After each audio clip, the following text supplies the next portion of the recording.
Welcome to Telugu Maitri just for fun time. Telugu సామెతలు మరియు వాటి అర్థాలను తెలుసుకుందాము. ఫస్ట్ వన్, అందని ద్రాక్ష పుల్లన.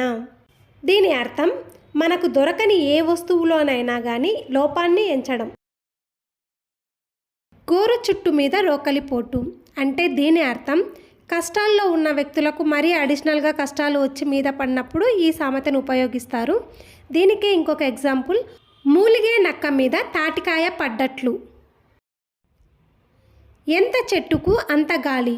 దీని అర్థం మన శక్తి సామర్థ్యాలను బట్టే ఫలితం ఉంటుంది అనే సందర్భంలో ఈ సామెతను ఉపయోగిస్తారు. గోరంతలు కొండంతలు చేయడం. దీని అర్థం చిన్న చిన్న విషయాలకు కూడా పెద్దవి చేసి చూపించి కొంతమంది రాద్ధాంతం చేస్తూ ఉంటారు కదా, ఆ సందర్భంలో ఈ సామెతను ఉపయోగిస్తారు. కయ్యానికైనా వియ్యానికైనా సమవుజ్జి ఉండాలంటారు. అంటే దీని అర్థం మన స్థాయికి తగ్గ వారితోనే స్నేహం చేయాలి అని చెప్పే సందర్భంలో ఈ సామెతను ఉపయోగిస్తారు. ఏరు దాటాక తెప్ప తగలయ్యడం అంటే దీని అర్థం ఎదుటి వారితో అవసరం తీరిపోయాక వారిని పట్టించుకోకపోవడం. మొక్కై వంగనిది మానై వంగున అంటే దీని అర్థం చిన్న వయస్సు నుండే పిల్లలకు సత్ప్రవర్తనను నేర్పిస్తూ పెంచాలి అని. ఇలాంటి మరిన్ని వీడియోస్ కోసం please like, share and subscribe. Thank you for watching.